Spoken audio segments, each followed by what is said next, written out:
Um forte abraço a todos vocês, amigos da cobrança e da recuperação de créditos. No ar, o programa Negócios, Dívidas e Cidadania, que tem o apoio cultural da UniACERC, a Universidade Corporativa da CERC.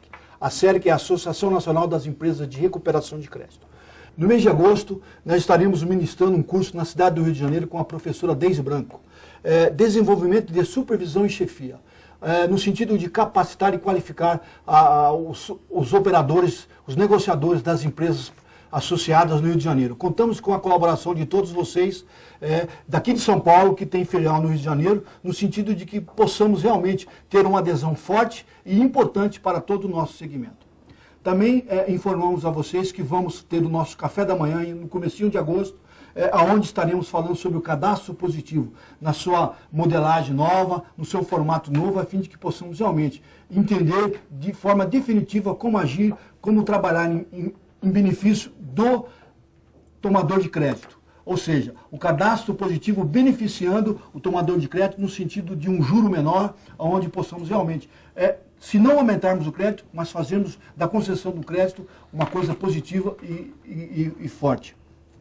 Lembro a vocês que o programa é transmitido todas as quartas-feiras às 21h30 nos canais 9 da NET, 7299 e o 186 digital da TVA, e ao sábado às 12 horas a reprise do programa.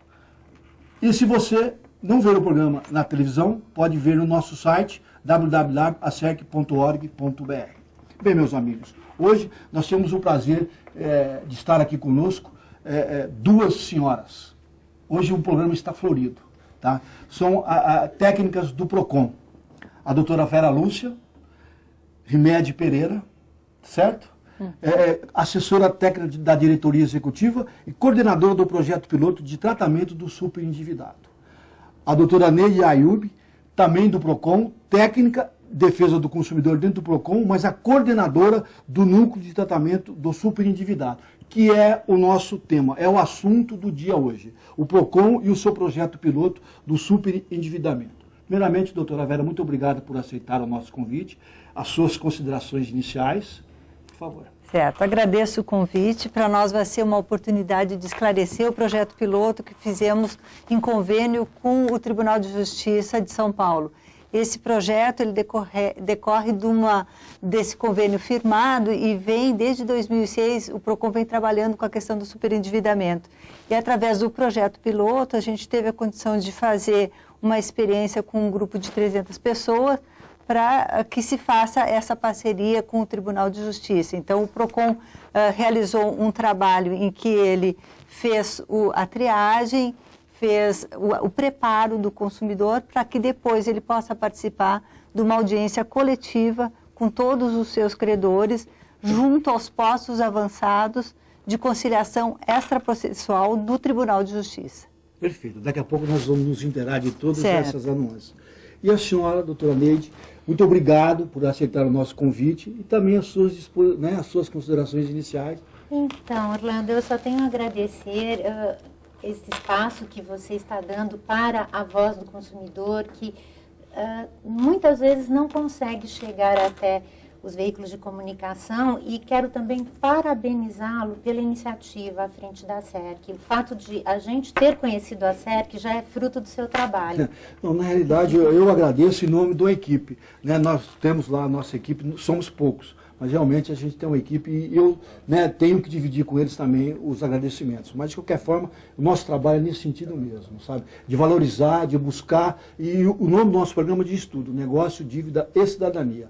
E a gente acha que resgatar a cidadania é mesmo questão de justiça social, tá certo? Obrigado às senhoras pela presença, tá? E por estar aqui brilhando e valorizando o nosso programa, tá? E eu gostaria de fazer uma pergunta para a senhora, dona Vera, ou seja, a senhora já deu para nós um apanhado do projeto, mas explique melhor o projeto piloto e o seu real objetivo. O projeto piloto de tratamento ao superendividamento, ele decorre, então, de um convênio que foi firmado em outubro de 2010 com o Tribunal de Justiça. Esse projeto, ele visa o atendimento da pessoa que está superendividada, ou seja, ela está com dívidas muito acima da sua capacidade financeira de poder honrá-la, sem comprometimento do seu sustento, da sua família. Então, essas pessoas que estão com esse problema de dívida, elas tiveram contato com o PROCON através dos poupa-tempos, onde foi feita uma triagem. Nessa triagem, então, se verificou quem realmente necessitava desse tratamento e essa pessoa, então, depois respondeu a um questionário e ainda nós fizemos um encontro com as pessoas que participaram do projeto piloto lá na Fundação PROCON, no qual fizemos uma palestra e explicamos como que funcionava o projeto. Sim. E todas as questões emocionais e psicológicas que estão relacionadas com problemas de dívidas.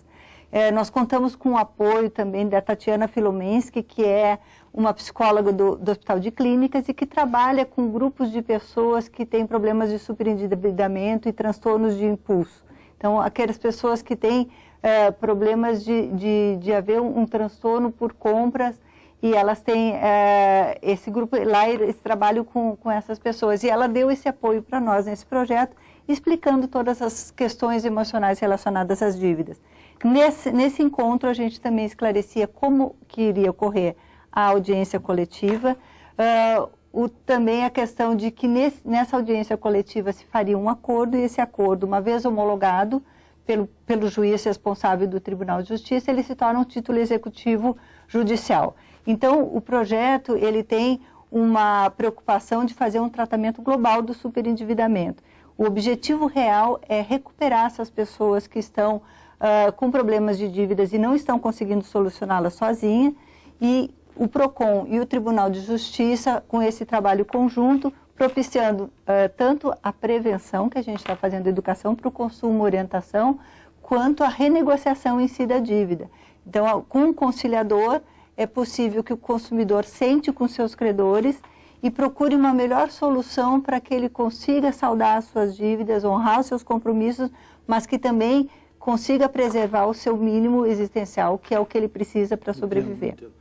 Quer dizer, o projeto, na realidade, ele foca duas vertentes. Uma é buscar o resgate social em relação à dívida e outro é o tratamento emocional, de forma que o endividado possa realmente também ter estrutura para enfrentar todo o seu dia a dia, no sentido de renegociar e entender que ele também tem que ter um trabalho voltado para o discernimento, para o consenso de como pegar emprestado, ou seja, emocionalmente ele é tratado para saber lidar com o problema do consumo, né? De forma mais consciente, mais harmônica, não é verdade? Exato, é que a gente está inclusive trabalhando com a psicologia econômica, então a gente fez um curso de capacitação tanto para os técnicos como para os conciliadores, em que foi dado noções de psicologia econômica, matemática financeira, e também conciliação coletiva e direito do consumidor. Então, essas pessoas que trabalharam conosco nesse projeto, elas foram bastante preparadas para isso. E para que elas passassem essas informações para os consumidores, das questões emocionais que estão ligadas à questão de decisões no momento de tomar alguma decisão econômica. Né? Perfeito. Dona Neide, qual o critério na escolha do participante do projeto? Bem, Orlando, vamos pensar no nome do projeto. Projeto Tratamento do Superendividamento. O que quer dizer o termo tratamento? Se a gente for procurar no dicionário, é você curar, né? Ou pode ser tratamento de formas de se tratar um hóspede, etc. Mas nós também temos no sentido de curar. Nós aqui adotamos o tratamento no sentido de curar. Curar um problema financeiro. E quem é que é o público desse projeto? Aquela pessoa que precisa de um tratamento, porque sozinha ela não vai resolver o seu problema. E quem que tem que estar envolvido? Todos os agentes que, de certa forma, participaram nessa situação. Nós sabemos hoje que nossa política monetária é de incentivo ao consumo como forma de incremento do PIB, e esse consumo, grande parte, é através do crédito. Nós sabemos também que hoje os bancos, eles mudaram o seu público-alvo, né? Antes eles gostavam de investidor, eles queriam passar uma imagem de solidez, hoje eles descobriram um nicho da baixa renda e das pessoas mais vulneráveis que antes não tinham acesso a crédito. A pujança da economia nossa. Pujança da economia, mas que a pujança também ela tem que pensar numa forma de crescimento sustentável, né? A gente sabe que Se a gente for só consumir, a gente não gera um crescimento sustentável. A gente também tem que pensar na poupança e no investimento. Mas se a senhora me permite, aí não seria uma via de mão dupla? Isso que a senhora está falando é uma situação. A outra também é daquele consumidor que até pouco tempo ele estava alijado por motivos econômicos de uma maneira de consumir mais adequadamente, buscando realmente bens necessários para ter uma vida melhor. E hoje, diante dessa pujança, dessa sua possibilidade, e ele despreparado, numa educação financeira, nesse sentido, despreparado nesse sentido, de lidar com crédito fácil, ele acaba comprando mais do que o orçamento permite. Não seria essas duas mãos a ser tratada? Na verdade, o que a gente percebe nesse novo panorama econômico é que se inverteu a ordem. Antes, quando nós éramos crianças, nós aprendemos que primeiro nós trabalhávamos, depois nós usufruíamos. Hoje não, se inverteu essa ordem. E isso causa um certo transtorno na vida, vamos dizer assim, nos processos mentais que levam as pessoas às suas decisões econômicas, às suas decisões de consumo. Então, eu acho ótimo que as pessoas tenham acesso a bens que elas não tinham. Mas, se nós pensarmos na onerosidade dos financiamentos, principalmente os de longo prazo, principalmente aqueles em que a taxa é mais alta, porque são carteiras de alto risco, isso se torna muito oneroso para uma faixa da população que já é tão asfixiada por uma política tributária que privilegia os impostos indiretos como forma de arrecadação. Então, eu gosto muito do crédito, porque ele possibilita muitas coisas, mas para as pessoas físicas, baixa renda, que antes não tinham acesso ao crédito, eu acho que ele não pode vir sem uma educação, né? E isso a gente sentiu que houve uma bancarização muito forte, mas não houve um preparo dessa população. Esse que e o apelo de consumo é enorme, né? Enorme. É cada vez maior. Isso realmente está na contramão de onde você busca uma educação financeira consciente, onde a pessoa tem condições de usar o crédito de forma consciente e com parcimônia. Né? Ou seja, aquilo que a senhora falou antes, vamos trabalhar e depois vamos adquirir, não é verdade? Ou seja, dentro dos nossos orçamentos, das nossas possibilidades. Isso realmente deu uma invertida em função desse apelo econômico. É difícil mesmo, né? Mas... temos que achar um meio termo onde tudo é possível, porque a tendência é que cada vez mais o crédito esteja presente no nosso dia a dia. Né? Doutora, aonde ocorrem essas audiências de conciliação? As audiências elas foram realizadas nos postos avançados de conciliação extraprocessual do Tribunal de Justiça. Então, o Tribunal de Justiça ele mantém convênios com instituições que possibilitam a criação desses espaços. Né? Nesse convênio foi a Associação Comercial, que tem um posto na Rua da Glória, e o SIMP, que é o Sindicato da Micro e Pequena Indústria, que tem um posto também de conciliação, que é na Fabrício Vanpré, na Vila Mariana. Então, esses dois postos, eles participaram desse projeto piloto porque foram os postos indicados pelo Tribunal de Justiça. Entendo. E eles têm essa estrutura para trabalhar com uma questão extraprocessualmente, quer dizer, antes de entrar com a ação. E segue, inclusive, uma resolução do CNJ, e já há mais tempo o CNJ vem incentivando o Poder Judiciário a trabalhar com a conciliação. Então, aqui no estado de São Paulo, existem esses postos de conciliação extraprocessual que não tem em outros estados do Brasil, que agora vão começar a ser incrementados pela própria resolução do CNJ. E esse projeto ele se encaixa dentro dessa proposta, quer dizer, uma conciliação antes de se entrar com uma ação, antes do litígio, é para evitar o litígio. Então, nesse projeto, as pessoas que procuraram o projeto, elas estão se propondo a pagar, elas estão chamando os seus credores, elas é que estão tomando a iniciativa. Ou seja, estão buscando resgatar a sua cidadania. Exato, então, nesse momento, tem que haver, inclusive, essa colaboração por parte dos credores, no sentido de verificar que a iniciativa está saindo de quem quer pagar. E, com isso, tem que ser facilitada a forma para que ela consiga sair o mais rapidamente possível dessa situação de superendividamento. Ou seja, que possa ser dada uma contrapartida no sentido de facilitar essa recomposição das dívidas. Exato. Agora, eu pergunto à senhora, a senhora falou do projeto de 300 pessoas participantes. Como é que é tratado isso dentro das conciliações? Vão todas essas 300 pessoas ou não? Dentro da triagem, a triagem daqueles que participam do projeto e dentro do projeto uma triagem para quem vai participar dessa ou daquela reunião. É assim que funciona? O que ocorreu foi o seguinte, durante o projeto a gente foi estabelecida uma pauta desses postos para que fosse atendido esses consumidores superendividados. Então, esses 300, eles foram distribuídos uma semana para cada um deles. Uma semana na associação comercial, outra semana no Simp e assim por diante. Então, dos meses de janeiro a abril, ocorreram essas audiências sempre intercalando entre um posto e outro. Numa semana, o posto atendia em torno de umas cento e poucas pessoas. E depois, na outra semana, mais um tanto. Foi mais ou menos nessa linha que ocorreram. Então, os postos continuaram atendendo outras pessoas que não só os superendividados, mas na semana em que eles trabalharam essas audiências, foi só uma semana para o superendividamento.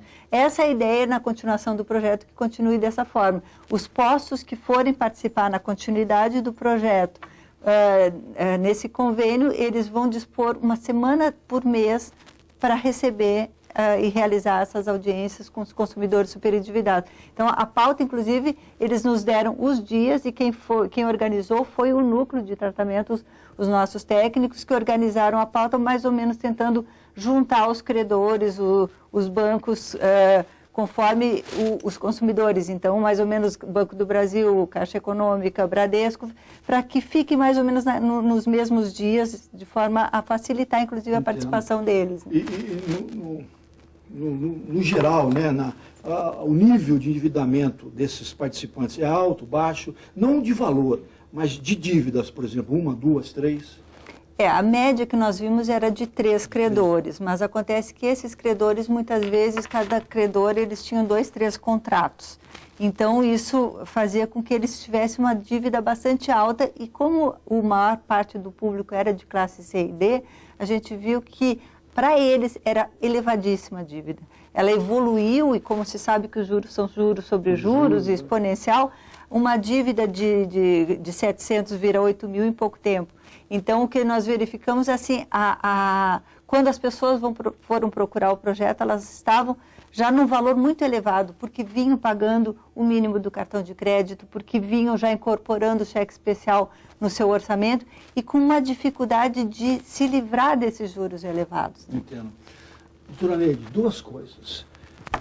Primeiro, qual seria a menor maneira de coibir esse endividamento? E depois, qual o grau de adesão dos fornecedores com relação ao projeto de vocês? Com relação à coibição do superendividamento, eu acho que não pode se falar em mudança sem tratar os aspectos emocionais envolvidos no comportamento que gera o superendividamento. Nós sabemos que as pessoas, muitas vezes, elas têm uma renda adequada, mas ela não consegue ter uma vida financeira organizada. E uma outra que às vezes tem uma renda inferior, consegue. Então, a questão não está muito afeto à renda, e sim a como a pessoa lida emocionalmente com as suas finanças. Então, por isso, até eu falo disso com muito orgulho, nós trouxemos para o PROCON, desde 2007, uma grande parceira, que é a Vera Rita de Melo Ferreira, que eu acho muito interessante contar isso. Ela era uma psicóloga, e quando nós tivemos aquela queda brusca da inflação no ano de 94, ela começou a perceber junto aos seus pacientes uma diferença muito grande na forma como as pessoas reagiam em relação àquela estabilidade econômica. Umas adoravam, outras detestavam. Então ela falou, puxa, que estranho, deixa eu ver o que tem, né, nos meios acadêmicos de estudos relacionando economia e psicologia, e não tinha nada. E aí ela foi estudar, foi pesquisar em institutos, em instituições da Europa, onde já havia algum estudo sobre a psicologia econômica. E qual que é a ideia?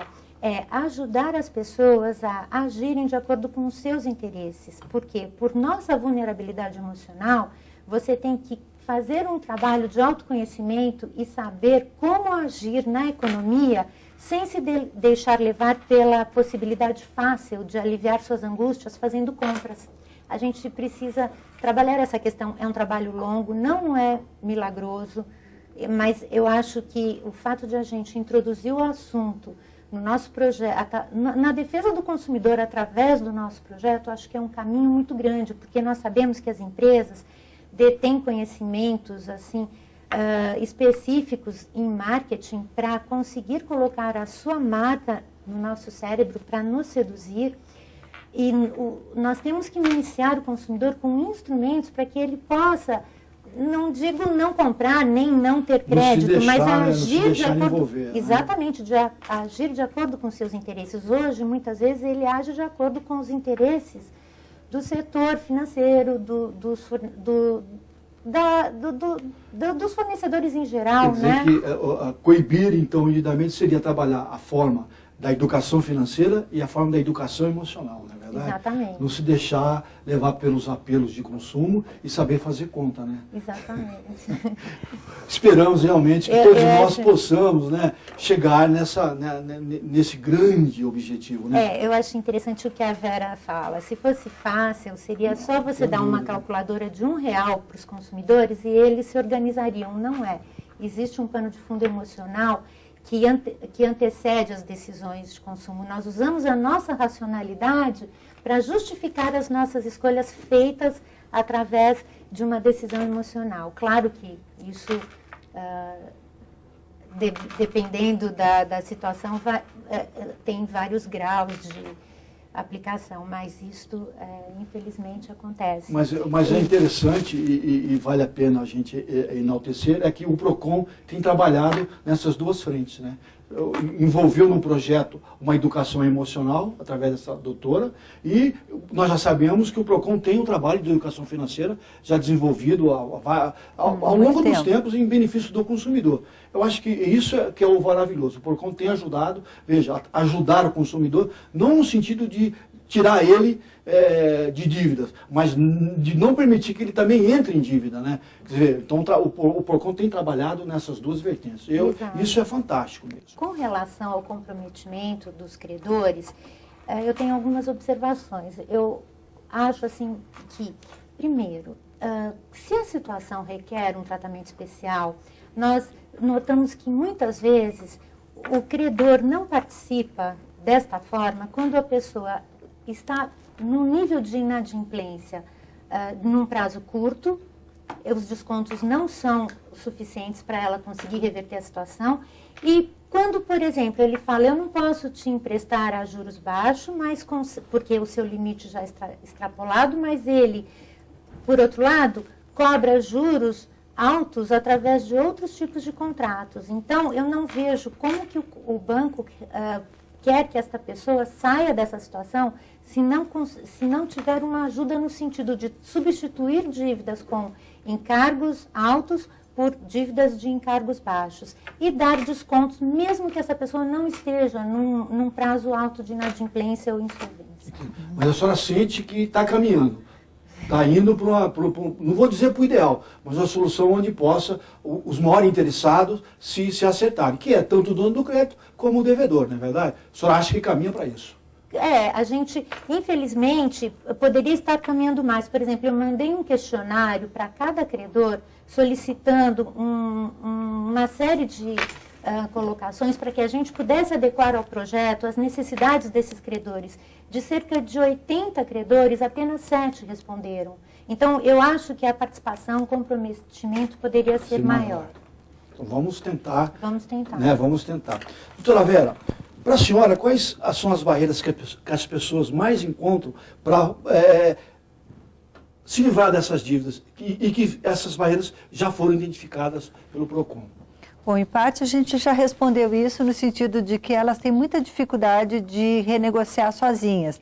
Então, por isso que elas, enquanto não estão muito tempo inadimplentes ou insolventes até acima de 90 dias, há muito pouca contribuição e colaboração para que ela saia daquela situação. Então, nesse projeto, a gente verifica que existe essa possibilidade da pessoa ter contato com tendo uma intervenção do Estado para que ela consiga melhorar a forma de renegociação. Então, ela encontra muita dificuldade e barreira no sentido de que diretamente com o credor ela não está conseguindo, e esse projeto possibilita que ela tenha esse contato direto com todos os seus credores, né? A senhora acha que o endividamento é um problema social?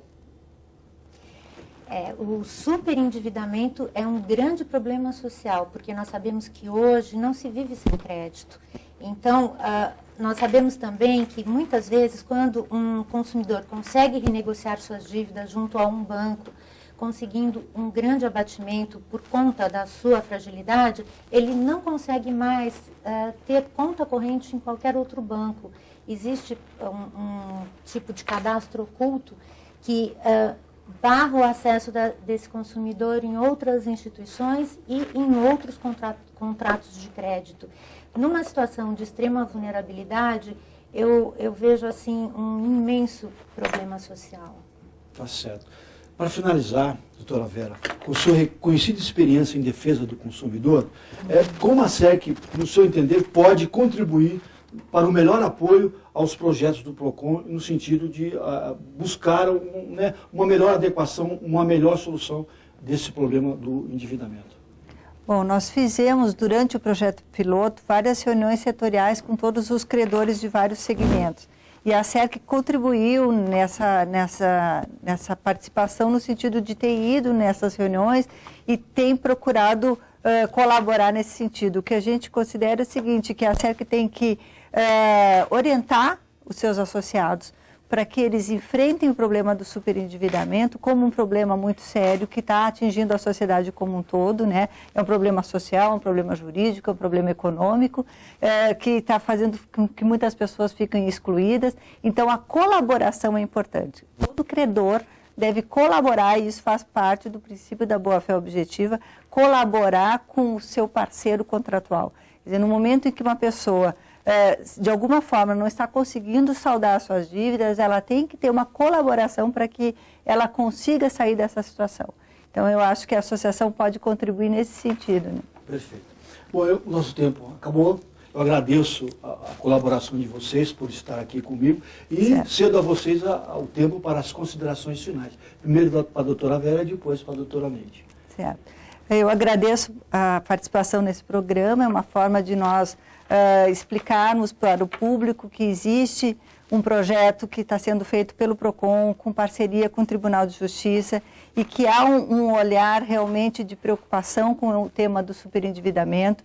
E nós somos uma sociedade de consumo em que o superendividamento está crescendo cada vez mais, e isso tem que ser tratado de uma maneira muito séria, né? Não pode ser só o consumidor penalizado pela situação em que ele se encontra, que muitas vezes independe inclusive da sua vontade. Ele pode ter tido um acidente da vida que fez com que ele não consiga saldar com as suas dívidas, mas ele tem que ter a colaboração dos seus parceiros contratuais para sair dessa situação. Perfeito. Doutora Neide? Bom, então eu também agradeço imensamente. Eu só quero, depois de tantas colocações, deixar bem claro que nós não somos contra o crédito, né? Nós somos a favor... Em momento algum, né? Nós pensamos dessa forma. De um preparo que nós sentimos que não ocorreu na mesma medida que a expansão da oferta do crédito. Perfeito. Meus amigos, procurem a SERC, Associação Nacional das Empresas de Recuperação de Crédito. Filiem-se. Vamos fazer com que essa associação, criada para agrupar as empresas do setor e dar força de representação, transparência e credibilidade a essas empresas junto ao mercado, possa realmente ser cada vez mais a entidade representativa do setor, trazendo confiabilidade às empresas de recuperação de crédito. Estamos lá à espera de vocês, associados e não associados, para que cada vez mais possamos realmente crescer, se fortalecer e procurar dar apoio a entidades como o PROCON, que buscam realmente o resgate da cidadania. Chegamos ao término de mais um programa Negócios, Dívidas e Cidadania. Amigos, esse programa e os anteriores podem ser vistos no nosso site, www.acerc.org.br. Tenham um forte abraço